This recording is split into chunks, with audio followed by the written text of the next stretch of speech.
the paternal power. The father as law, flames, and gods of the household. The city accepted the family because it could not do otherwise. I am the God. The Father's word was older than the law. The hearth is the altar, the house, the temple, the Father, the priest. Religion imposed upon the Father as many obligations as it conferred rights.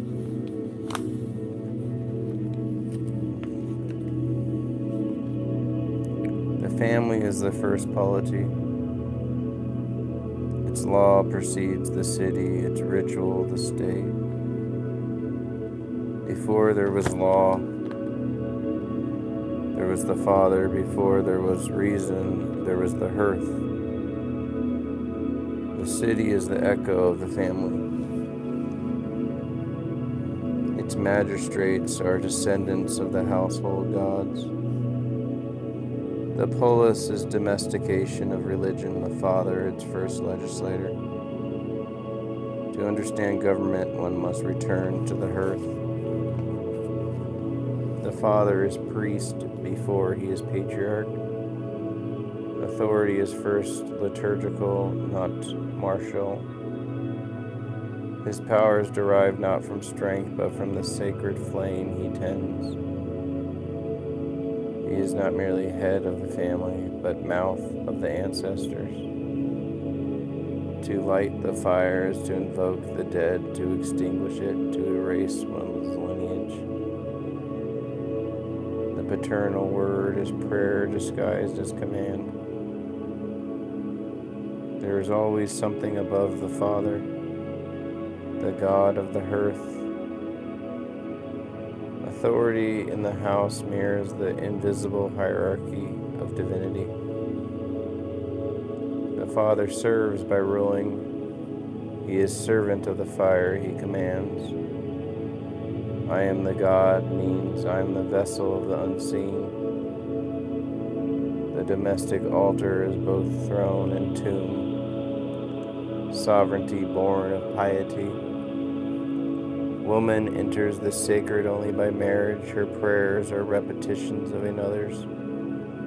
The wife inherits her husband's gods as she inherits his guardianship. Religion does not liberate her, it integrates her into the husband's worship. Her submission is metaphysical, she is bound by the logic of the flame. In this theology, the feminine is indispensable, yet never sovereign. The Son is bound to the Father as the spark to the fire. Nature frees the child, religion binds him again. To grow is to await the Father's death, for only death can release authority. The uninitiated child is not yet human. Initiation makes him a man of the flame. The Son's autonomy begins as heresy.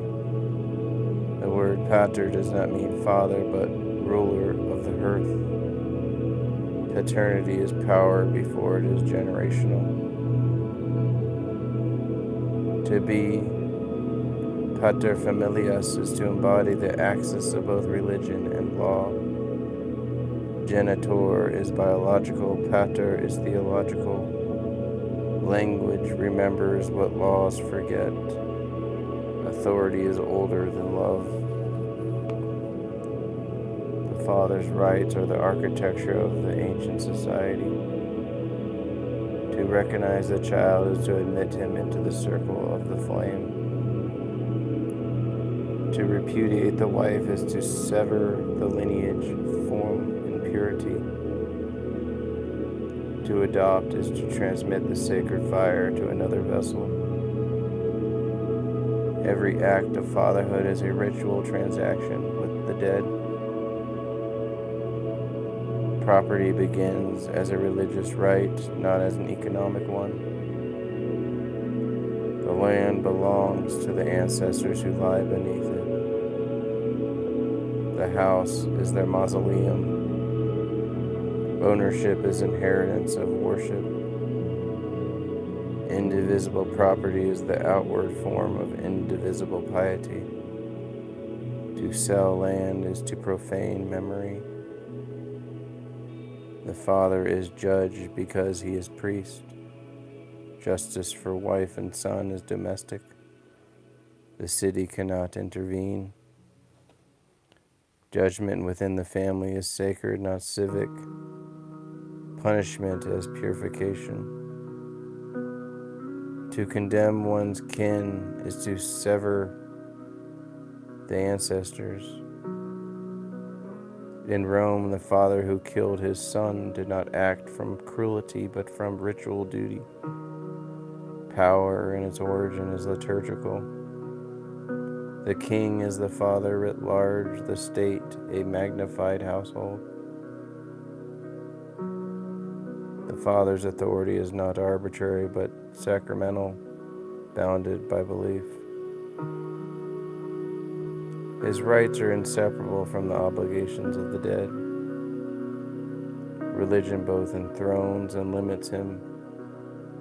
The god of the hearth is both his crown and his chain. The father is the bridge between generations, the presence priest to the pressed. He is not man, but medium, the living conduit of continuity.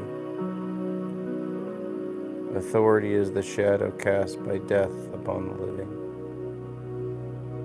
The city inherits its law from the tomb. The modern state is still haunted by the ancestral fire it pretends to have extinguished.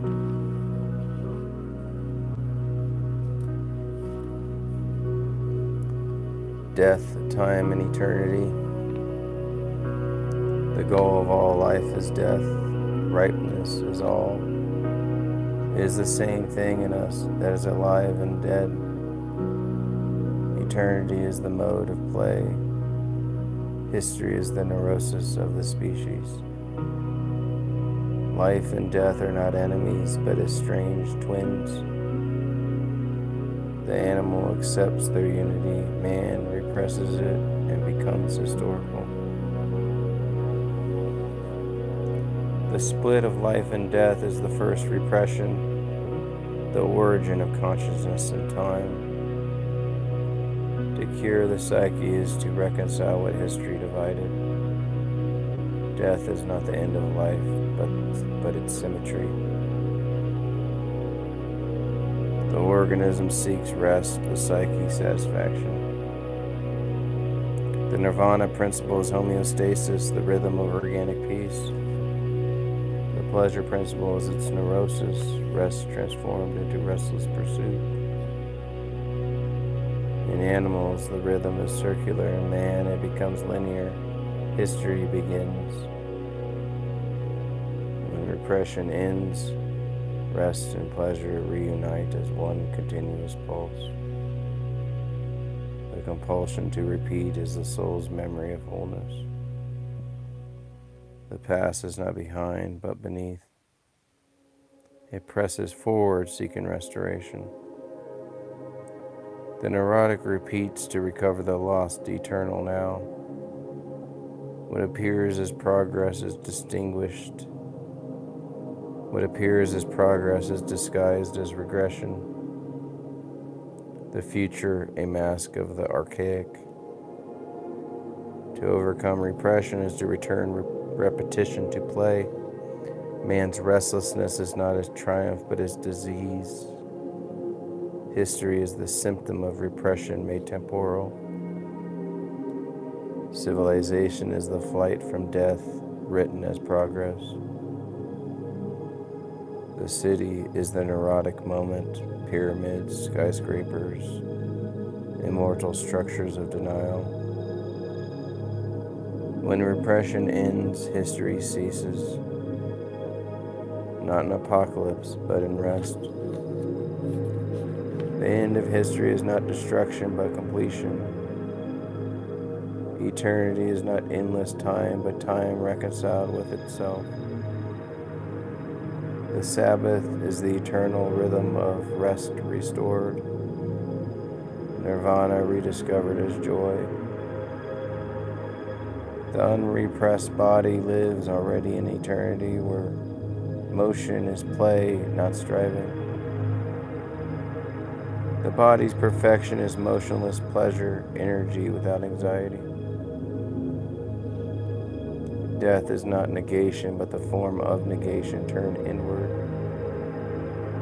In repression, the will to die becomes the will to dominate. Extroverted death builds history, introverted death builds the soul. Man fights death by projecting it outward, war as displaced dying. To die consciously is the supreme reconciliation, Eros fulfilling Thanatos. Hegel's dialectic of death and Freud's death instinct are the same truth. The humanization of negation. For Hegel, death becomes history. For Freud, history is death repressed. The master-slave dialectic is the struggle to own death and thus achieve being. The unconscious death instinct is the negative labor of the species. Negativity is the temporalization of mortality, the mind's projection of death into work. Time begins when death is repressed. The id is timeless because it knows death as part of life. To repress death is to create the illusion of futurity. To remember unconsciously is to live eternally. The cure of time is not its extension, but its abolition. Death gives individuality its form. To be mortal is to be particular. To be immortal is to be dissolved. The lilies of the field had individuality because they die perfectly. Man represses death and thus represses his individuality. To affirm death is to become singular, embodied, divine. Society is a defense mechanism against solitude and mortality. Men huddle together to escape being alone in the dark. The group is the surrogate womb, its religion a cult of immortality. Civilization is the fantasy of eternal collective life. Repression institutionalized. Only those who can live and die alone can be free together. The resurrection is biological, the restoration of unity between life and death. The unrepressed body is the absolute body, eternal in its rhythm, infinite in its play. The end of history is the beginning of the organism's peace. Eternity is not beyond the body, but within it. When the body ceases to flee itself, ripeness is all the reconciliation of Eros and Thanatos, of life with its own perishing.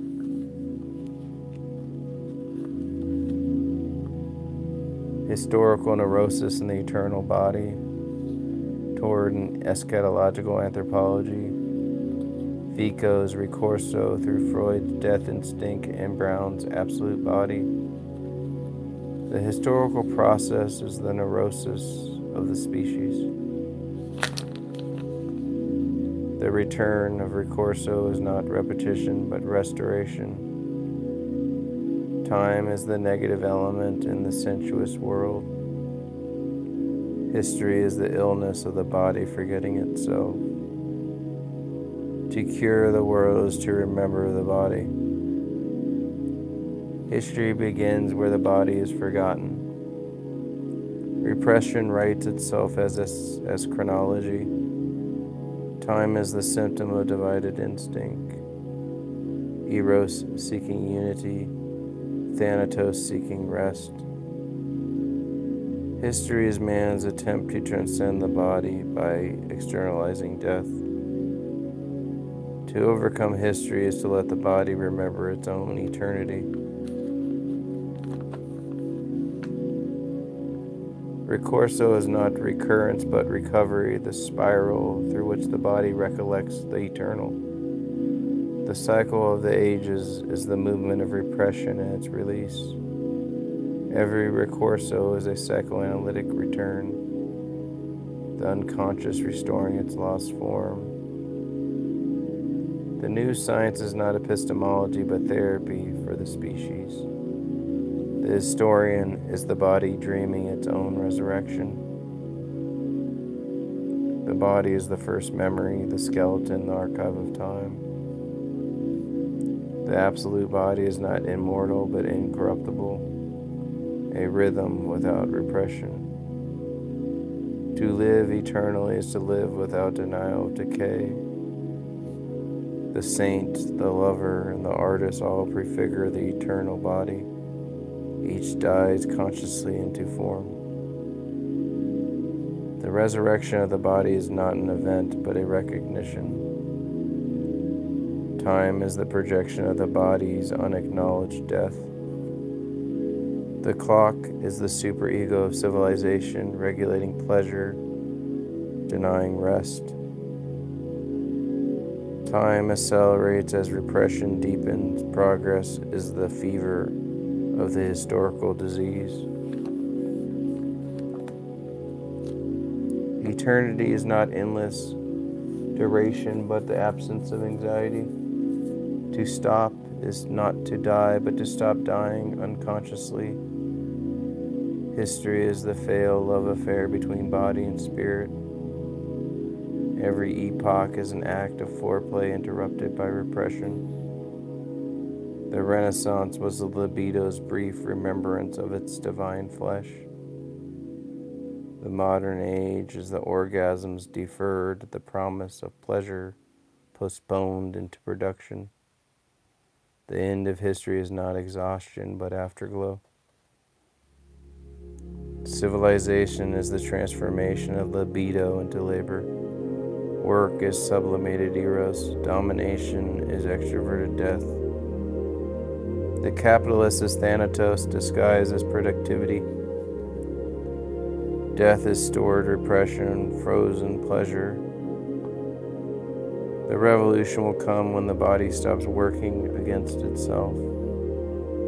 The apocalypse is not catastrophe but cure, the psyche's final catharsis. The end of history is the end of neurosis, eros and thanatos reconciled in the living body. The Messiah is the analyst who listens without repression. Redemption is not transcendence but immanence restored. Eternity is the return of sensation to consciousness. The child lives in eternity. Repression begins with the timetable. To educate is to repress, to replace the infinity of play with the finitude of purpose. The Sabbath of the child is the true model of heaven. The unconscious is childhood preserved, the paradise within. Psychoanalysis is the science of recovering the child's eternity in the adult body. Anthropology must become psychoanalysis of the species. The mythic, the bodily, and the historical are one circuit of repression. The gods are the projections of the instincts, divine symptoms awaiting integration. When eros and death are reconciled, myth and science collapse into play. The new anthropology will describe the healed species, the eternal body, in motionless activity. Every death is a ricorso, the body remembering the first form. The grave is not negation but recursion. The skeleton is the archive of cycles. The dead return means life cannot end while form remembers itself. The resurrection of the body is the memory of matter awakening. Eternity is not elsewhere, it is the body's perfect recall.